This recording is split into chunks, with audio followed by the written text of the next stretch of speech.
హైవ్యూస్ Davos స్విట్జర్లాండ్లో ఒక city.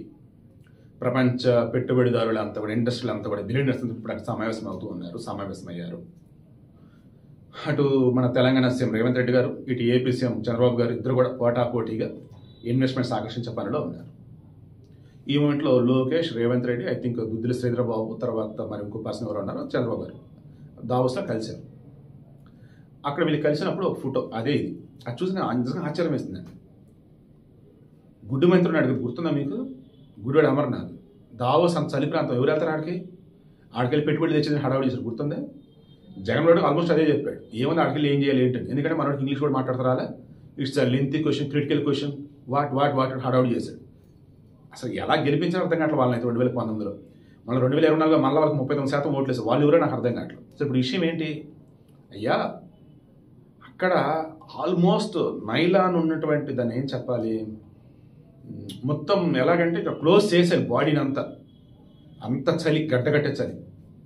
అక్కడ కూడా ఒక ఋషిలా, ఒక మునిలా, ఒక సిద్ధుడిలా, సిద్ధ పురుషుడిలా చంద్రబాబు నాయుడు అదే డ్రెస్సు, అదే కాటన్ ప్యాంటు షర్టు, సింపుల్. ఎలా అంటే మహాకుంభమేళకి ఇప్పుడు వస్తున్నారు కదా, మునులు, ఋషులు, యోగులు వస్తున్నారు కదా, అసలు ఒంటి మీద వాళ్ళకి బట్టలు లేవు, జస్ట్ కింద వచ్చేసి చిన్న లంగోట లాంటిది ఉండే కొంతమందికి, ఇంకొంత పైన అసలు ఏం ధరించట్లేదు. ఏంటంటే వాళ్ళు కూడా అంతే, మనసుని, శరీరాన్ని కంట్రోల్లో ఉంచుకోలేని శక్తి ఉండిద్ది వాళ్ళకి. వాళ్ళ ఒంట్లో కుండలని శక్తిని జాగృతం చేస్తారు, తద్వారా వేడి జనరేట్ అయింది. వాళ్ళు ఇహపర భోగాల మీద ఏమాత్రం వ్యామోహం లేకుండా ఉంటారు. సో అంతర్గతంగా వారి శరీరాన్ని కంట్రోల్ చేసిన శక్తి వాళ్ళకి ఉండిద్ది.